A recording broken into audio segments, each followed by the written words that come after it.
For joining us today on Saturday morning. My name is Chizuru Sasada, EducationUSA advisor in Tokyo. I'm going to be a moderator for today's webinar, so どうぞよろしくお願いいたします。EducationUSA Tokyo has been providing a series of webinars about アメリカ大学進学を考える, and today is the third, the last one featuring admission criteria of liberal arts colleges, admission case studies of Carleton College, especially targeted for teachers and high school counselors based in Japan. Some of you may already have attended the first and second webinar, so you may be hearing the same explanation, sorry, but again, in this webinar, we'd like to ask for your cooperation in turning off your microphones and videos and use this Q&A function for any questions. Please write down your questions in English. Also, this webinar is recorded and hopefully it will be uploaded on our YouTube channel later. So please be careful not to include your name or personal information. Thank you for your understanding and cooperation. Today's program is here. First, we have speakers' presentations, including case studies. I assume that you already received our reminder yesterday and looked at the two types of documents which we are going to use today. Now, I would like to introduce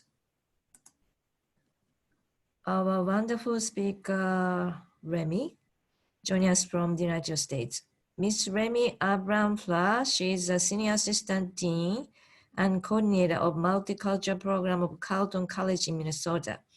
Rhemi, thank you so much for joining us today. Would you please introduce yourself quickly, and would you please start now? Thank you. Of course.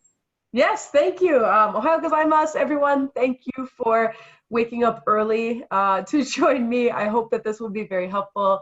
As Chizuru mentioned, I work at Carleton College. I am a graduate of Carleton. I graduated 12 years ago and studied a variety of different things during my time there.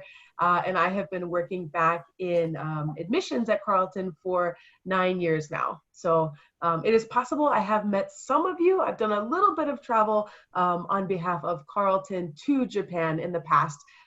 So if I have met you, thank you for joining. If I haven't met you, it's very nice to meet you right now. So I'm going to share my screen here.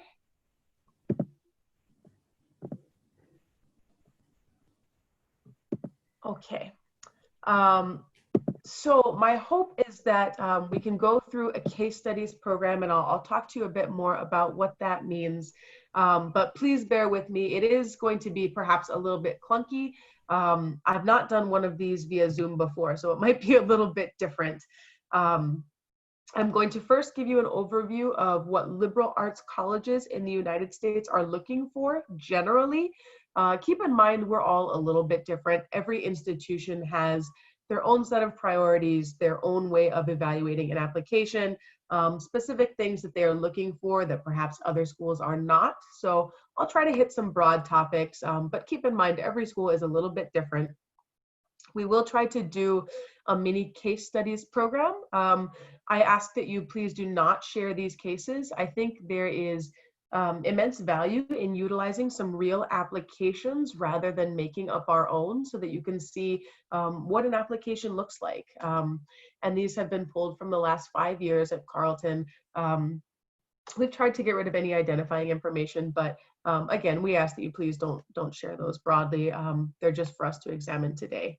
And then we will end by chatting about how we really help students maximize their application appeal, with you as a part of that, right? As counselors and as teachers, helping them really put their best foot forward.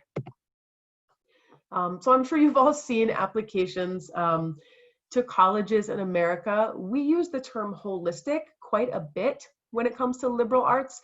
And what that essentially means is that we are looking at an applicant beyond quantitative factors, right? The numbers are important. The grades are important. The test scores are important. But beyond that, we're looking at everything that an applicant brings to the table, right? And very often it boils down to these three categories, right? Academics are the big one. So I'll start there because that's the one that everyone sort of knows about, right? Again, the transcript, what sorts of grades is a student getting, but also what is the trend in those grades, right? If a student isn't getting perfect scores of 5 all the time, that's okay. But are they getting stronger as the years go on, right? Are there subjects where a student excels more than other areas? We're looking at all of this, looking at trends more than really seeking perfection in grades. Many of us do look at test scores and a wide variety of those, right? From IB scores to ACT and SAT scores to TOEFL scores to IELTS scores. Granted, some of that will be different in the wake of COVID. So if you are working with students applying to colleges and universities in the United States, encourage them to ask these schools what their test score policy is this year. I would imagine many schools will maintain the desire for a test of English ability, right? The TOEFL, the IELTS, Duolingo, something like that. But many schools are eliminating the requirements for an ACT or an SAT or something similar for the coming years. We do look at English ability. There's a variety of ways that we look at this. Certainly test scores are one way, but that's one of the ways that we utilize the essays and personal statements, right? It's also a way that we utilize supplements that we ask for. Many students are filling out common applications or coalition applications that can be sent to many different schools, right? Very often with those applications, colleges will ask for a supplement, not just to learn more about the student, but as an additional writing sample. Okay, so encourage your students to take those very seriously. We'll talk about that a bit more later on in the presentation, but that is one area where students sometimes miss the opportunity to really put their best foot forward. Finally, many of us are looking for this love of learning, and I think that is not always something that is clear to applicants, whether they are domestic applicants or applicants outside the United States. Many students present academic credentials that qualify them for admission at top institutions, right? It is not a mistake to say that simply having good grades and good test scores and a really interesting resume, that is often not enough, right? At institutions that are admitting very small percentages of applicants, right? Because most students are presenting those credentials, right? So beyond just getting good grades, liberal arts colleges in particular are often looking for students who really relish the learning process, because that learning does happen outside the classroom, right? So we want students who are going to fully engage with the range of academic opportunities presented to them, whether that is book clubs outside of class, whether that is study abroad opportunities, research opportunities, internship opportunities. There's a reason we put money into programs like this, and we want students to take advantage of those. So anytime a student is able to show that they really care about what they're learning about, or that they're really excited or really engaged with what they're learning, that sends a really great message to admissions officers.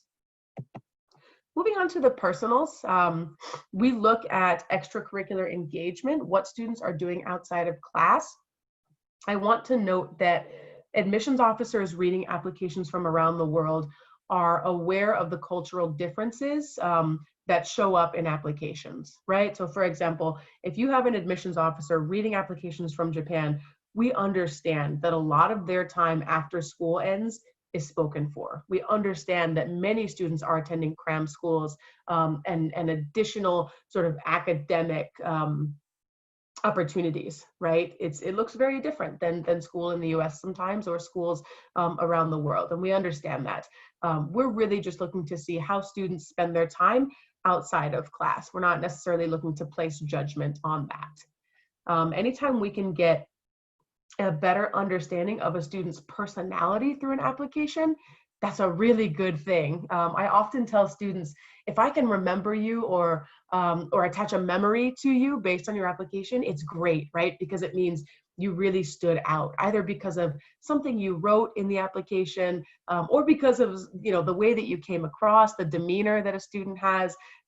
We're not looking for any type of student in particular. And I think that's often a source of confusion. I think many students think that admissions officers have one very particular type of student in mind, and that they must be that type of student. And the reality is, liberal arts colleges exist to cater to a diverse set of students, right? We want a diverse audience. We want many different types of students on our campus.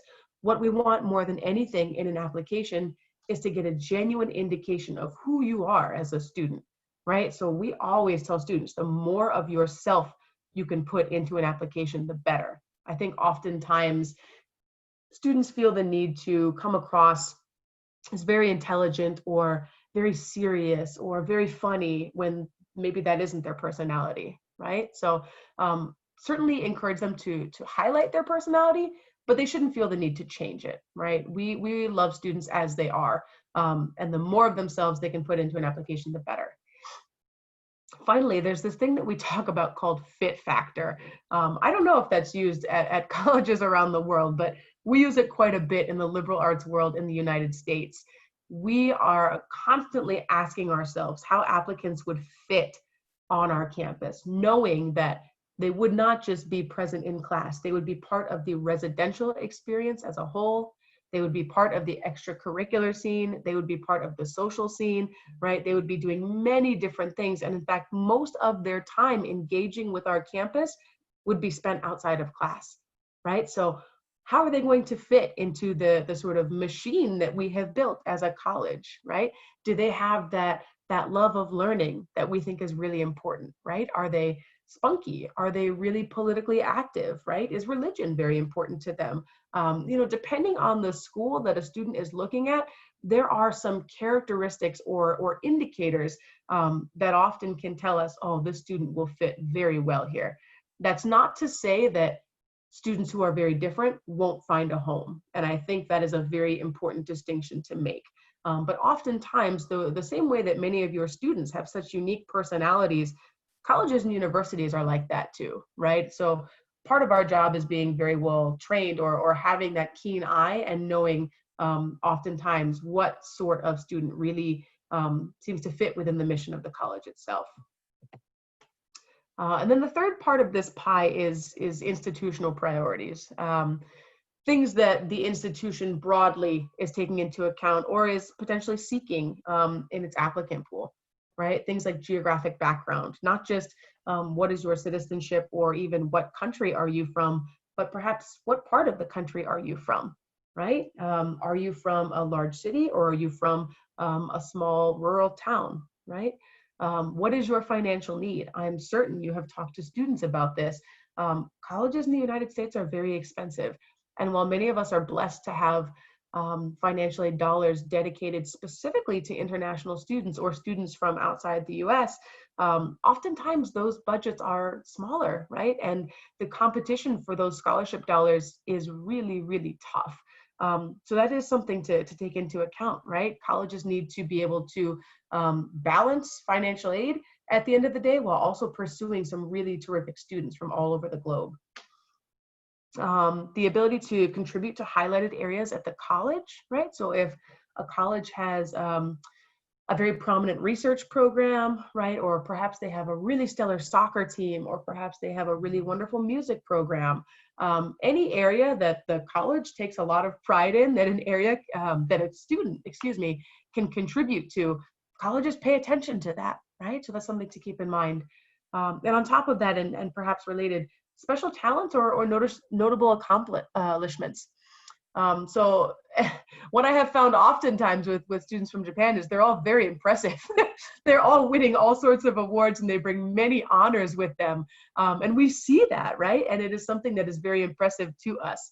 Not enough on its own, right, to get a student admitted. And one thing I will talk about through this presentation is how all of these areas work together, right? Like there are three very distinct pieces to this pie, but they're all very important, right? A student can be marvelous on the academic end, but if they don't have the personal appeal, they're probably not going to be admitted, right? Or perhaps they have a lot of personal appeal, but their academics just aren't quite what we need them to be, right? So it's very important to understand how all of these things sort of relate and balance each other out.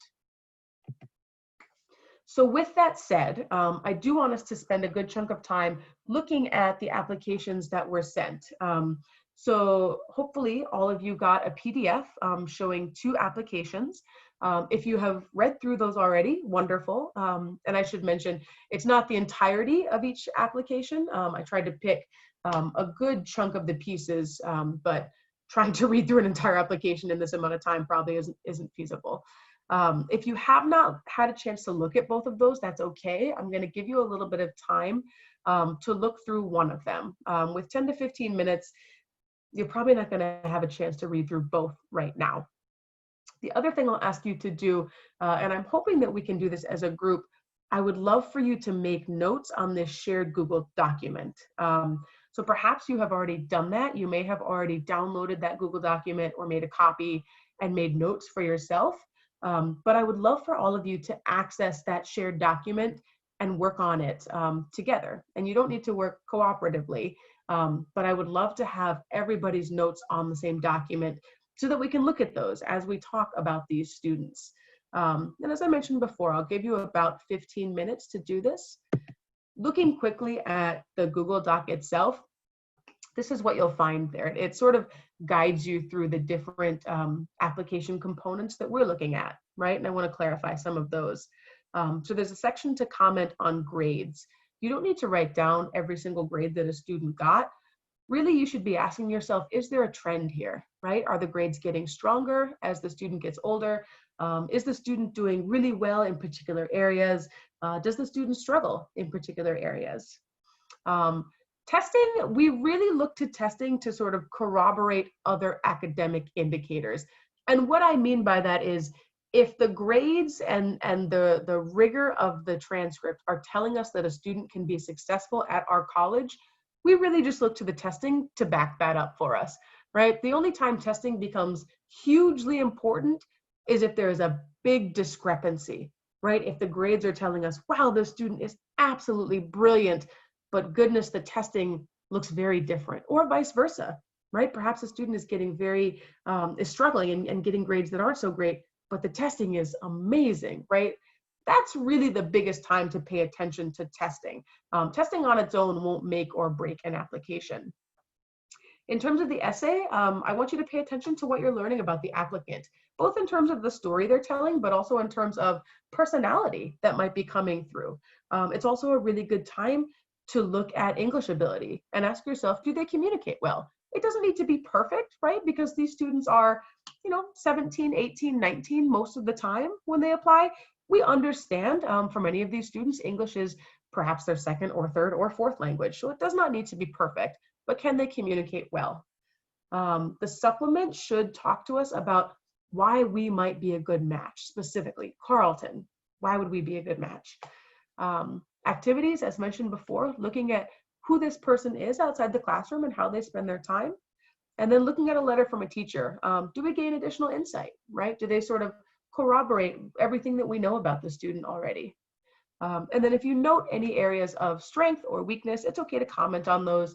I should be clear, every application has both, right? So it's not a bad thing for a student to have an area of weakness.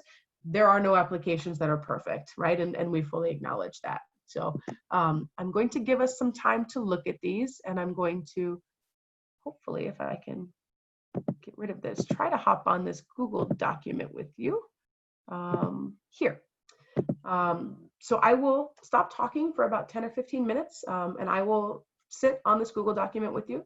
And hopefully folks can take some time to try to start filling those areas in, okay?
share my screen again. So,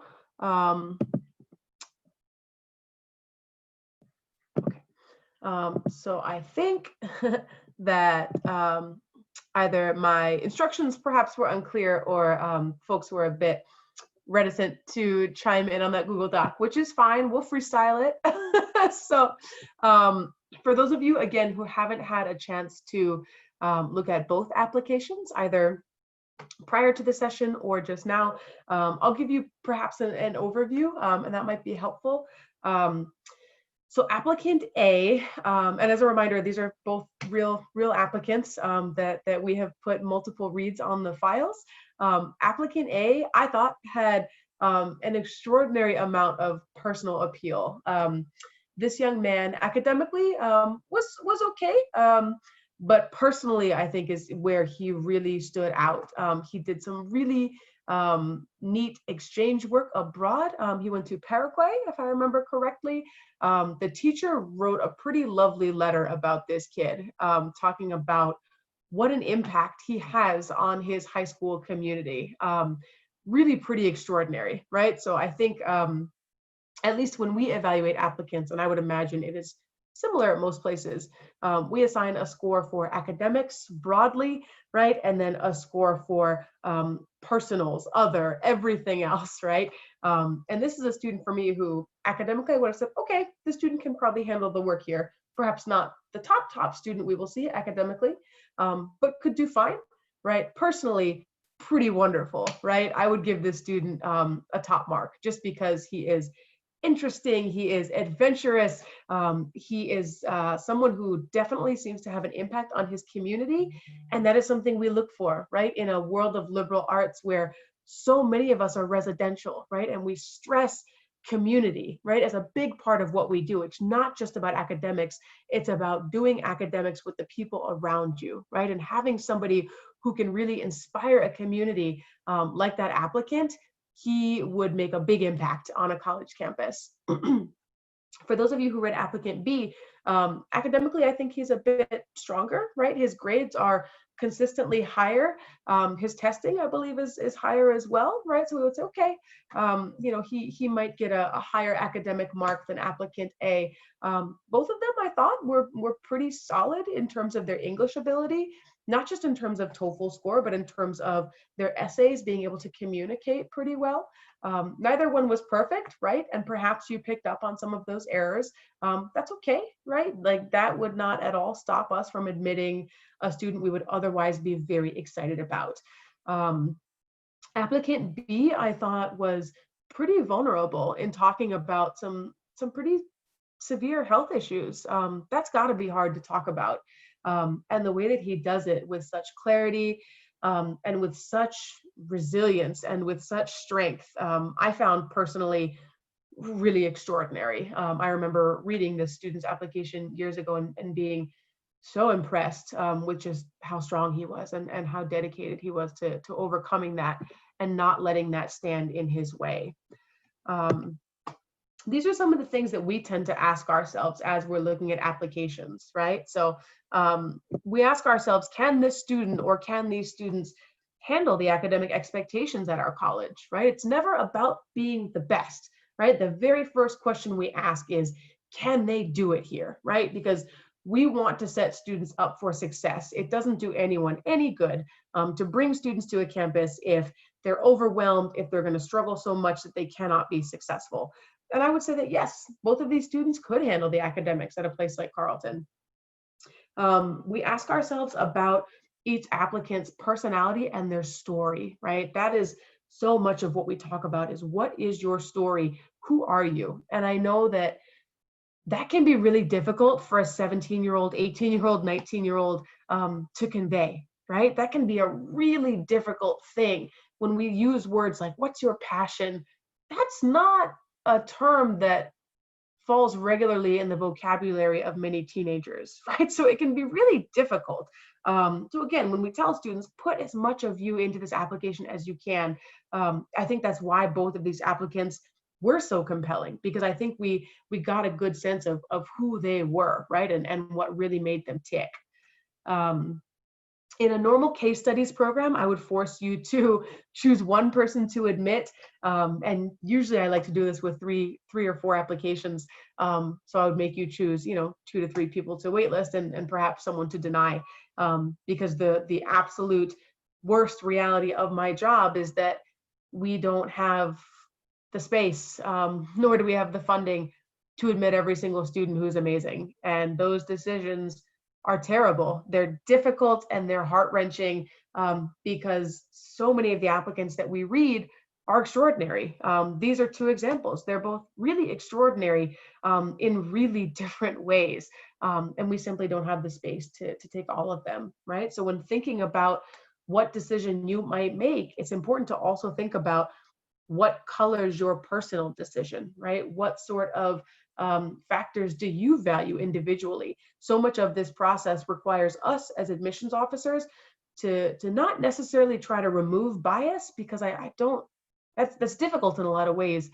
I think it requires us to acknowledge that we have imperfections in our reading process. We have imperfections and blind spots in the way that we value different things, right? So it's about maintaining some level of objectivity, but also being willing to acknowledge that different things are perhaps more important to different readers, right? In the way that we balance those out. Finally, it's important to ask, as you read through these, did you feel like you were missing any information? Both of these students did a really good job of providing us with a relatively good amount of context to their story, right? Applicant A, I believe, used the additional information section to talk about raising his TOEFL score 15 points, which is extraordinary, and how he was going to keep working on doing that. That's great. Applicant B gave us some really relevant information to the health struggles that he has had, right? And how that has impacted his journey through high school, right? When we see different levels of extracurricular involvement or engagement, some of that may have been colored by the fact that he was struggling with his health, right? So the fact that he gave us that information up front was really, really nice to have. So hopefully that was helpful to take a look at these applications sort of in their entirety to see what we see. Now that we've done that, I want to offer some advice on making the most of an application, knowing that no application is perfect, but also knowing that it's really important to acknowledge how these 3 things, again, play together, right? The academics, the personal appeal, and the institutional priorities of every school you're looking at. So for the academics, I want to stress that essays and personal statements, they don't need to be academic.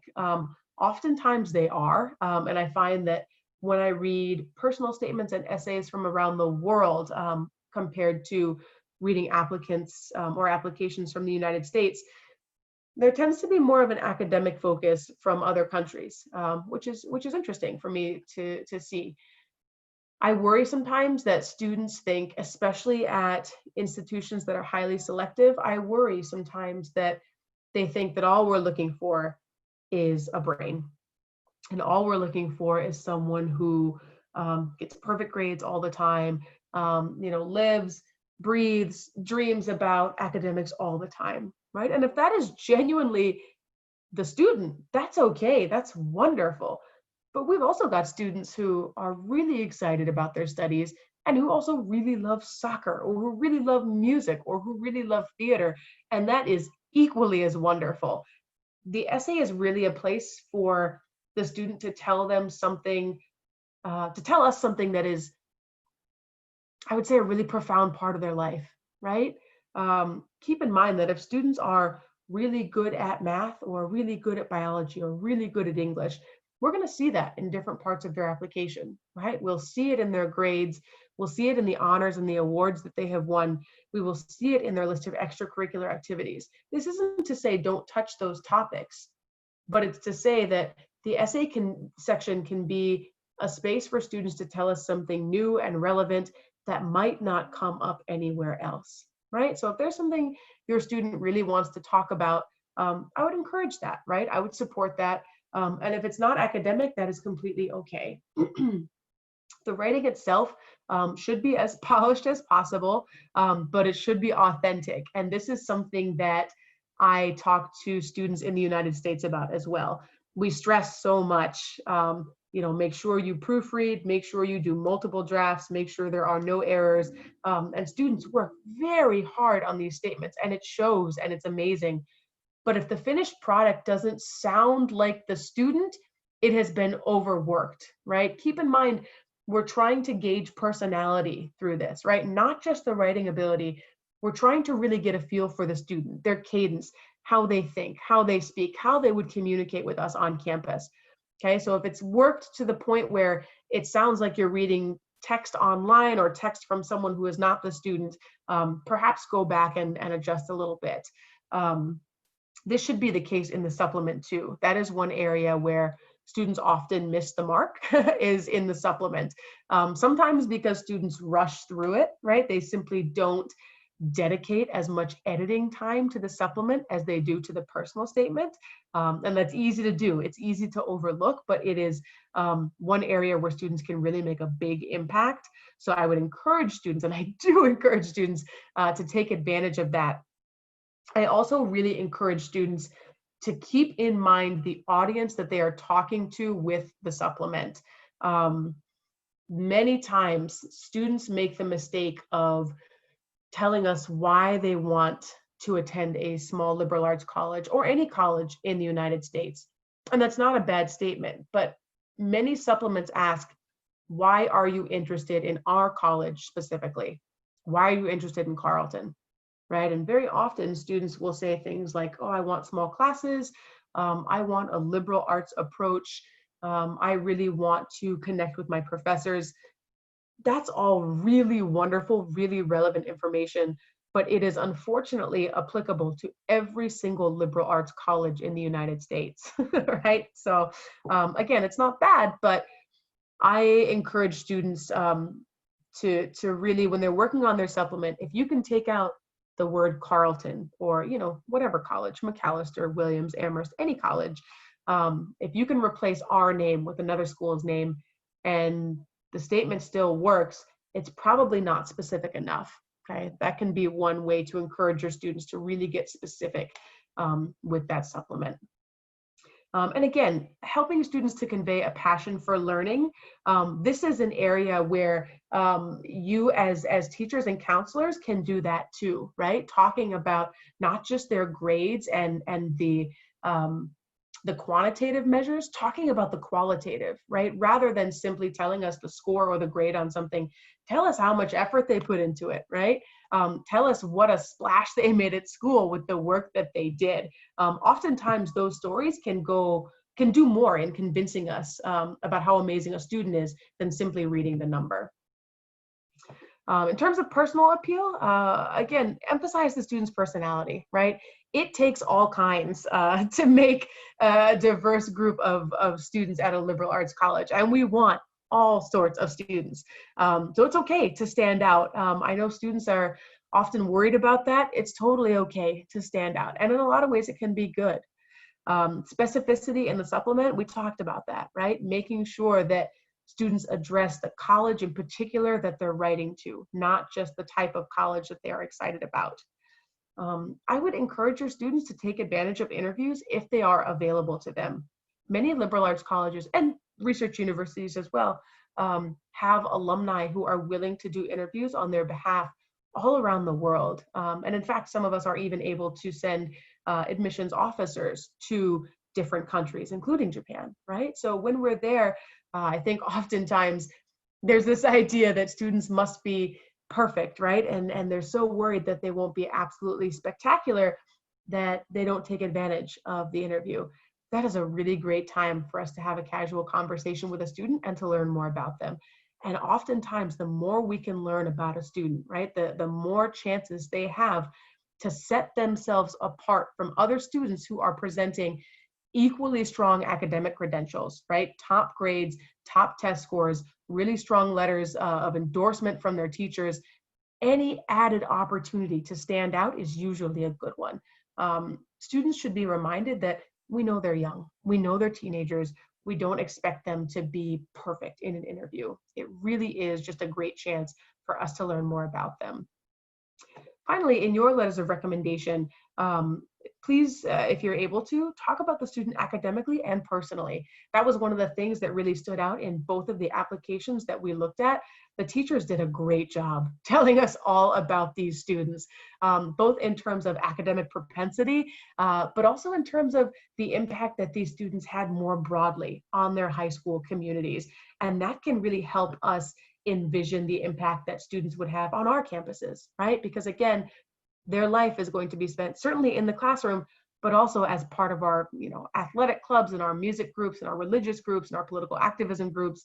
We want to know how they're going to fit into all parts of our campus. So any way that you can help us do that is much appreciated. In general, if you're able to limit those to about a page, single-spaced, or 2 pages, double-spaced, that tends to be about a good mark. If they're a little longer or a little shorter, that's okay.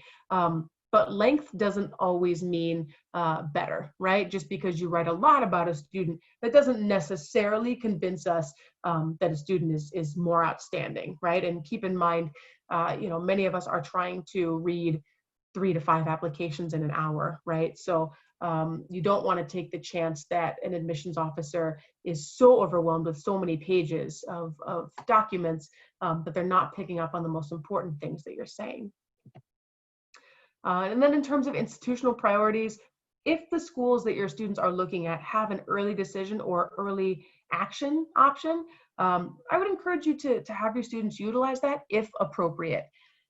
Here's what I mean by that. I think many students think that is the only option, and it is not. We never want students to commit to a school early unless they're sure, right? And particularly moving forward with COVID, it's probably going to be more and more difficult for students to be sure early in the year. So if they're not ready, it's okay. It's okay to not pull that trigger. That being said, for students who do know, it can present a sort of tangible benefit for them, right? Keeping in mind, and linking this to the next point about financial aid, keeping in mind we have limited budgets for international students, right? Keeping in mind that colleges have different goals that they need to meet, right? Knowing that they need a certain amount of international students or perhaps a certain number of students from particular parts of the world, having that sort of jump, applying early decision can be really helpful for your students if it is right for them, okay? Certainly students who are not applying for financial aid tend to have more options, right? Unfortunately, that's true for international students and domestic students, which makes things really difficult. But it is, certainly a factor that needs to be taken into account. Finally, just a couple of things to keep in mind, and then we can open this up to questions. Reminding ourselves about this pie and the balance of these 3 things. Excellence in any of these areas could be what helps to get a student admitted, right? Keep in mind, having really good academics, it makes you possible for admission. It does not make you stand out, right, at top colleges. Keep in mind, at these places that are admitting small numbers of students, almost all of the applicants are presenting really strong academics, right? So simply having really good grades and really good test scores, that's wonderful, but on its own, it's often not enough, right? Unless you are sure you have the best academics in the business, right? Having this balance of things is really important, right? The same way that, stellar academics can really make us remember a student and say, wow, those are the strongest academic, credentials I have seen. Personal appeal comes through in a really strong way as well, right? And we can't forget about the priorities that different institutions have. That could absolutely be what sways a decision in a student's favor. Keep in mind the holistic admissions process, right? It means we're looking at how these 3 things fit together.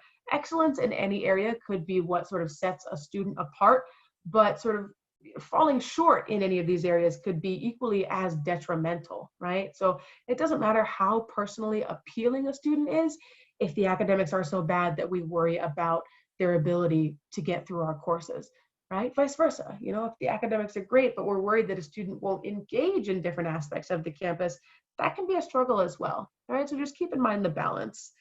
Finally, again, reiterating, we want students as they are. I think students do a better job than anybody of forgetting how incredibly amazing and talented and wonderful they are. So the more that you can remind them of that, the better. We really just want the student, all parts of them, to show up in an application. It is really difficult to assess genuine fit for a campus if we're not getting a genuine understanding of what an applicant's personality is like. So the more you can encourage them to put all parts of themselves into this process, the better we can do of assessing what that fit might look like.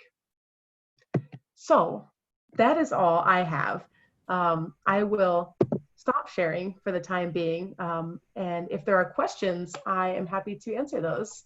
And Chizuru, tell me how you would like to do this, if you would like to. Thank you, Rhemi, for your comprehensive presentation and interesting case studies. First we were talking about using the breakout room, but unfortunately we couldn't use it because this is the webinar. I'm sorry about, everyone, we are very sorry about that. But it was very interesting. So we had received one question: what would you especially like to tell to Japanese teachers who write reference letters? I think I would say,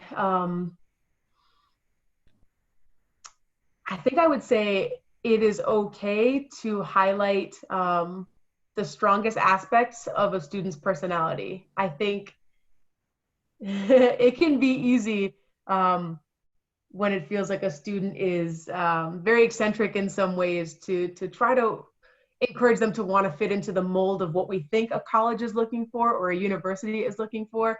I cannot emphasize enough how much we seek diversity and difference in student applicants. The fact that they might be kind of quirky is great, right? The fact that they come across really different from their peers is great. The fact that they want to be a catalyst for change is great. So if they have some really strong aspects to their personality, it's okay to talk about that. If you're able to tell us about the academic process that you see with them rather than just quantitative marks, that's also very helpful, right? It's good to hear about the awards that they have won and the grades that they have achieved.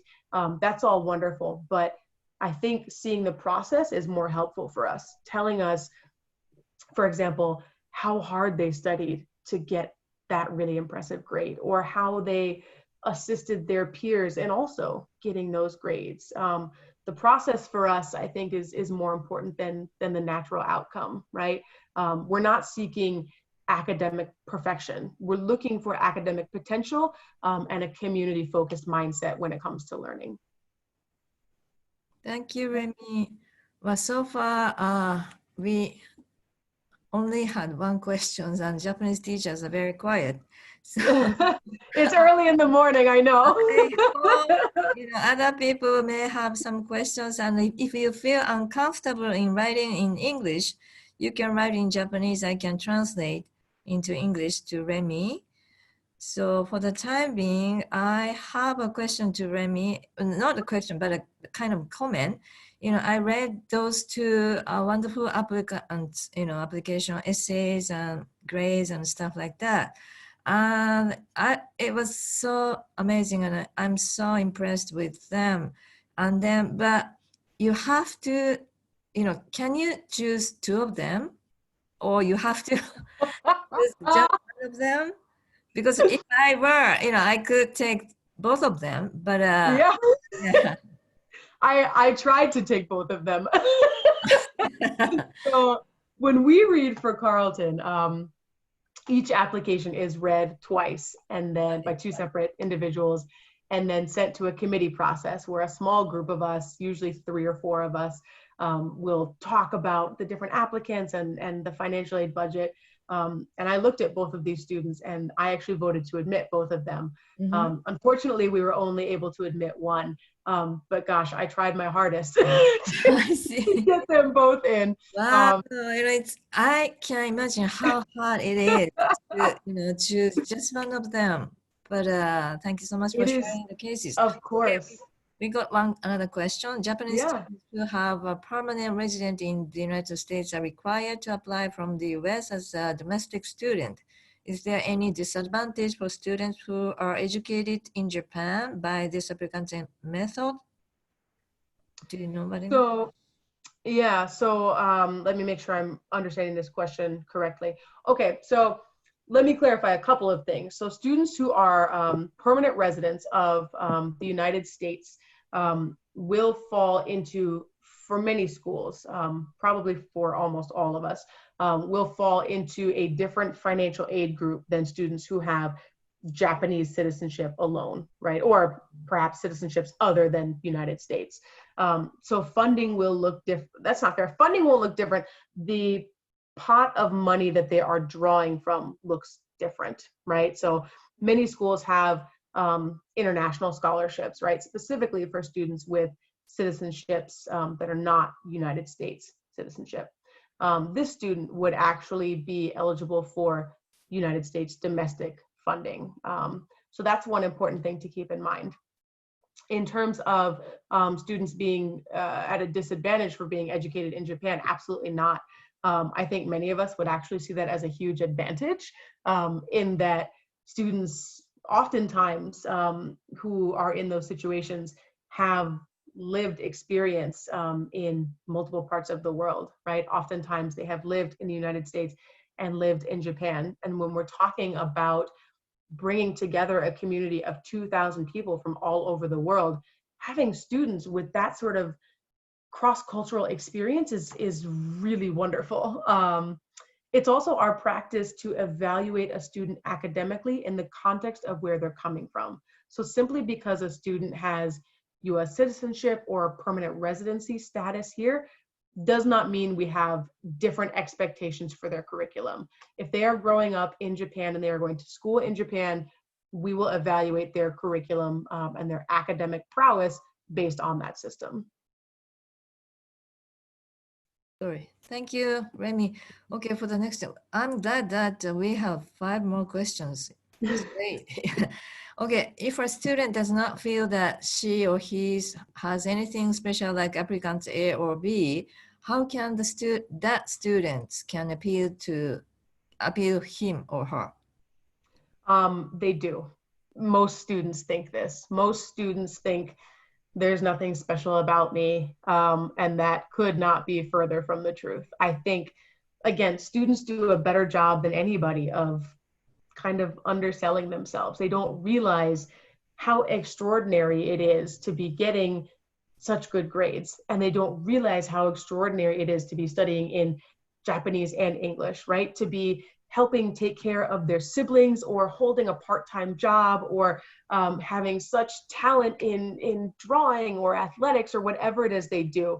A student does not have to have major health issues to appeal to us. A student does not have to have experience studying abroad to appeal to us. And you know, I did not study in Japan as a young person, but when I was applying to Carleton, I sort of did this same thing. I thought there's nothing that is really special or unique about me. How do I appeal to this college? And I made a huge mistake in trying to paint a picture of myself that reflected what I thought Carleton wanted. And you know, I wasn't false in my application, but I didn't talk about the things that were most important to me because I didn't think that the college cared, to be quite honest. I thought the college wanted everyone to kind of be the same and act the same and think the same, and that could not be further from the truth. We really just want to know what lights a student up. And if the thought of studying in America is what lights them up, that's great. If it's that they are really engaged in their community, that's great. If it's that they really love their dog, that's great. It is okay for a student to not have extraordinary experiences at age 17. That's okay. They can still be extraordinary as humans. And I think it's important to remind them of that. Okay, thank you. So next question. How many letters of recommendation do they need? Is it okay that the letters written in Japanese and translated by a different person? Yeah, so typically colleges will ask for 2 letters of recommendation. A lot of times liberal arts colleges are smaller, which means we're not getting as many applications. And that means we typically have more flexibility for variance in applications. So if a student asks us, hey, can I send a third letter? That's usually okay. Like, we're small enough that we can handle that.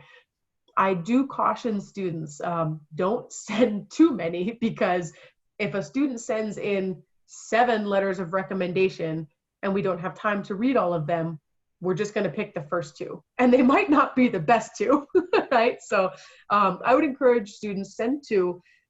If there is a reason to send a third, perhaps it is someone that works with them outside the classroom and they think it's a really important perspective to have, it's okay to send a third.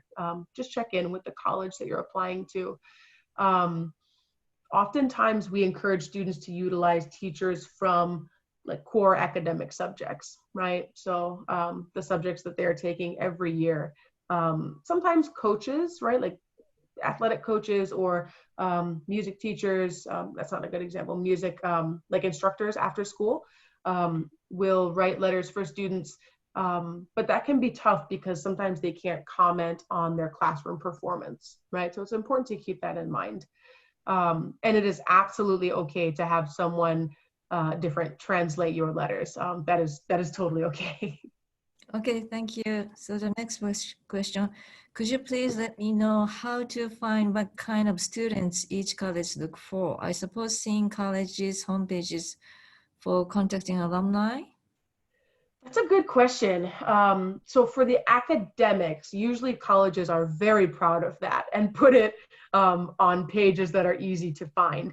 But I think in terms of getting a real sense of the personality of the college, which can in turn tell you what sorts of students often do well there, I often point people to current student blogs because current students are very honest and they will tell you what they love about the college, but also what they don't love. And I think that it's very important to have both, right? Admissions materials are often very well manicured, right? Like they're very positive, and they should be, right? Like we're proud of our colleges, but no college is perfect, right? And I think to get a really, some really genuine insight, right, into who is this place going to be a good home for, student blogs are a really good stop for that. And many colleges actually hire students as you know, their campus job to write these. So they're pretty readily available and they come out fairly frequently. Thank you. But can I join the, you about the other questions? Sometimes when we receive the inquiries from students who would like to contact the specific college like Carleton, we encourage them to contact the university or college to introduce Japanese alumni. But would you do that to introduce the current students to the prospective students without? We do, certainly, yeah. So we do that sometimes, and I think it depends on the college and their capacity for that sort of thing. I think that is one really nice thing about being a small college is that, you know, we don't have these huge demands on our time or this overwhelming number of requests like that just because we're small in size. So very often, absolutely, if we get inquiries from different high schools or different parts of the world, if we have students who have already come through Carleton or are at Carleton, oftentimes that connection is a really nice one to make. Okay, so in that case, so students will exchange, talk to each other by Facebook or, Instagram or whatever, SNS, Twitter? Yeah, Instagram, Facebook, email. Sometimes they meet up for coffee, depending on where they're located, if they're close by. Okay, thank you so much.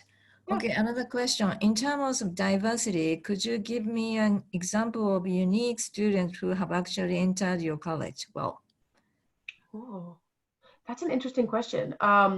So I'm trying to think of this from an international perspective, because Carleton draws students from all over the world. So in terms of students who recently, within the last couple of years, have entered Carleton, we have had students who have completed military service around the world. We have had students who are young parents, right? We have had students who have been parents of younger siblings, right? Because they have sort of been forced into that situation. We have students who have been Olympic athletes, or parts of, I should say, perhaps Olympic training teams. I don't know how far they got, but Olympic development and Olympic training teams.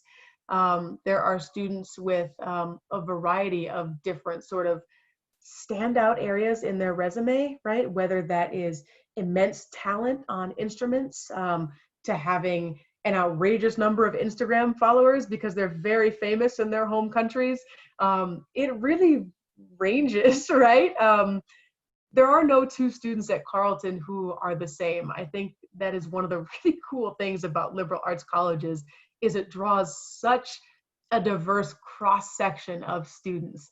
So I think perhaps if there's a particular type of diversity that you're interested in, I'm happy to speak to that. But in terms of unique students, it's a campus full of them. Okay, thank you so much. Okay, the last question is, how is the impact of COVID-19 in your college? How does it influence on admissions? Yeah, that's a really good question. COVID-19, I don't think we're entirely sure yet how much of an impact it's going to have. We know that it impacted the spring term, right? And our spring term was virtual, and that was okay. But we're still trying to figure out what we're going to do in the fall. There's a chance it will be virtual. There's a chance it will be in person with social distancing. There's a chance it will be sort of a staggered calendar that looks different from our normal calendar. We're sort of waiting to see how the summer plays out before we make that call. I think we're very aware that there's been a huge toll, not just on students, but on faculty and staff, right? Like, one of the most important things about liberal arts, I think, is the residential experience, the fact that we are intentional about building community.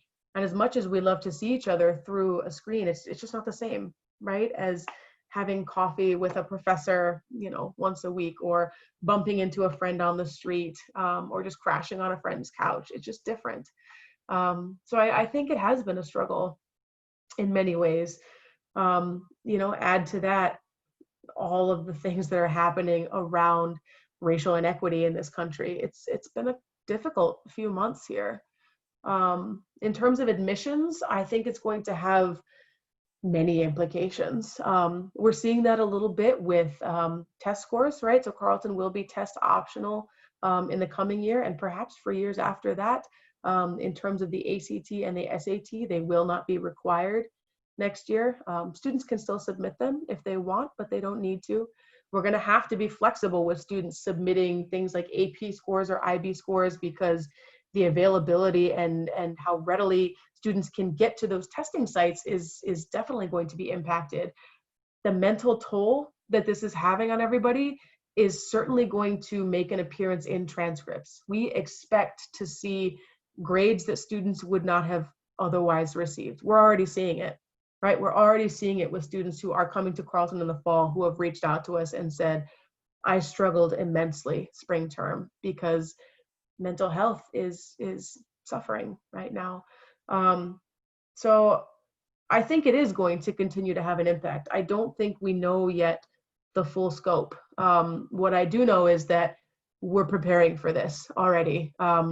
We need to be proactive in changing the way that we look at applications. We need to be proactive in being flexible and working with students more than we already have, I think, historically, in terms of making exceptions when necessary, and in terms of looking at all indicators of ability and potential, right? Not just senior year grades, not just a test score, not just a TOEFL score, not just a single writing sample, but really understanding what a student's abilities would look like had they not been struggling with this catastrophic worldwide event. Thank you very much. One more question from me. So the COVID-19 also affects the financial aid issues? So yes and no. So our policy will not change. And I think that is going to be the case for many schools. We still will meet full financial need for all admitted students, always. It will impact financial aid in the sense that we are seeing a higher average financial aid package, right? As families have struggled financially with job loss and things like that. we're seeing students who need more dollars from us, right? Because one parent or two parents or whatever may not be working. So there are differences, but our commitment to funding students fully and meeting that need all 4 years is the same. It's just that we're going to need to be prepared to give out more dollars, I think, to families who will need more dollars in coming years. Okay, thank you. Okay, we found one more question. So Sure. probably this is the last one. How do students change while in college? Could you give me examples of impressive students who have changed? Oh, impressive is such a subjective word. So yes, students do change quite a bit. My experience in particular with many students, particularly students who are more quiet or more introverted, it's really interesting to watch how they change at an institution that values Socratic discussion. And this comes to mind because very often when I have met with students from different parts of Japan, they've talked about how when they came to Carleton, it's such a different class atmosphere, right? Not always, but that was the case for me in high school as well, right? My high school experience was being quiet and taking notes, right? And that's the case for some students still entering Carleton. And this is a place that really places immense value on discussion and unique ideas and perspectives and challenging students in ways that go beyond just academic. I think students tend to gain a lot of confidence here. I think students tend to really grow into themselves. It has been a pleasure watching students who, when I interviewed them, years ago, they wouldn't even look me in the eye. They were so nervous, they were so quiet, they were so shy. And when they graduate, they're an entirely different person, right? In terms of, how impressive a student is, I think that probably depends on how you measure success, right? Are students going on and getting wonderful jobs? Yes. Are they going on to get incredible opportunities? Yes. Are some of them going on to make lots and lots of money? Sure. But for some students, I think that level of success, I think the way that we judge that really hinges on if a student leaves Carleton and is doing what they feel like they were meant to do. And if a student feels empowered enough to do that, I think we're happy to support that. Okay, thank you very much. So we finished all the questions. Thank you so much. And I'd like to share the PowerPoint again. And then, well, we are kind of running out of time, but I'd like to remind you one important thing again, which is the copyright of these materials. This belongs to Carleton, so please do not share or reuse.